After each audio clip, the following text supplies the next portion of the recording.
Je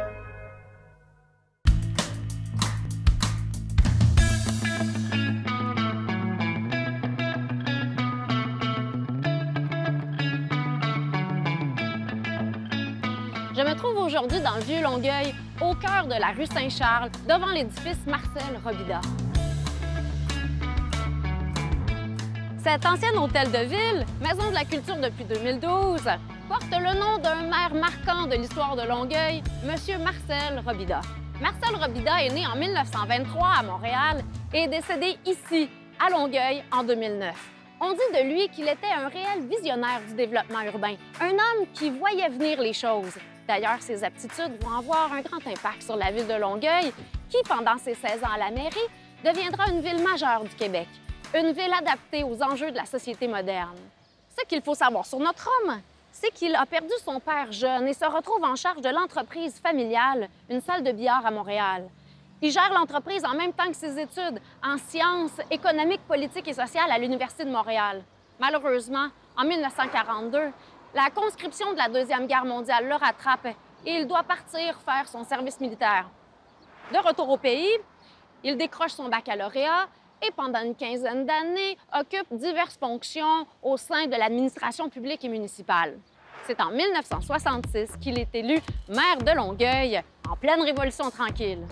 Rapidement, il se rend compte du grand potentiel qu'offrent les terrains autour du métro, qui sera inauguré en 1967. Il y fait construire des logements subventionnés pour les familles qui ont été expropriées lors des rénovations urbaines. Longueuil avait décidé de démolir les logements et les chalets vétustes sur son territoire. C'est aussi Marcel Robida qui, en 1969, réussit la fusion entre Ville-Jacques-Cartier et Longueuil. Les tensions étaient grandes entre les deux villes, puisque Ville-Jacques-Cartier, à l'époque en faillite, enserrait Longueuil à la manière d'un fer à cheval, contraignant son développement. Les négociations avec le maire Roland Terrien auraient pu virer au cauchemar, une situation qui a été évitée. Grand défenseur du patrimoine environnemental, Marcel Robida est le premier à doter la ville de pistes cyclables. Et avec l'inauguration du parc Marie-Victorin, il a redonné aux citoyens de la ville de Longueuil l'accès aux berges du fleuve Saint-Laurent. Tout ça dans les années 1970. La Maison de la culture, devant laquelle je me trouve présentement, est un édifice qui, au fil des siècles, a su s'imposer comme pilier du centre-ville. En effet, si ces murs pouvaient parler, ils nous raconteraient l'histoire de la ville de Longueuil qu'ils ont vu se dessiner. Après les rébellions de 1837, Lord Durham, l'administrateur de la colonie britannique, se rend compte que si on donnait davantage de pouvoir aux citoyens des municipalités, il y aurait certains services qui s'en trouveraient améliorés, comme l'entretien des rues ou le service de protection contre les incendies. C'est comme ça que naissent les gouvernements municipaux. Des échevins, des conseillers, des maires arrivent aux quatre coins de la province. Mais ça ne veut pas dire que le système féodal est aboli. Non, non, le baron perçoit ses droits féodaux et en verse une partie à la municipalité de la paroisse de Saint-Antoine de Longueuil. Et c'est comme ça qu'en 1861, le conseil municipal achète ce terrain au centre-ville au baron de l'époque, Charles James Irwin Grant. On veut y déménager le marché public en bois qui était situé à l'époque sur le carré Hurtaud, à quelques centaines de mètres au sud.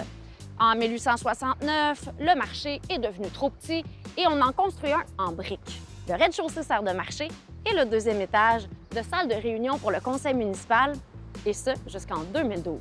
Sur le terrain au sud du marché, on construit un hangar à pompe à incendie avec une tourelle pour faire sécher les boyaux et abriter la cloche qui sert à avertir les citoyens en cas d'inondation ou d'incendie.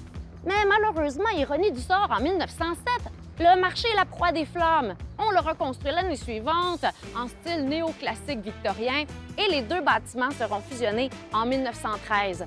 Et c'est à partir de ce moment-là qu'on l'appelle l'Hôtel de Ville. En 1967, les bureaux du maire s'y installent et c'est donc ici que Marcel Robida passe la majorité de son temps en tant que maire. Puisque Marcel Robida a contribué à donner une nouvelle identité à la ville de Longueuil, cet édifice porte son nom depuis 2008, un an avant la mort du grand homme.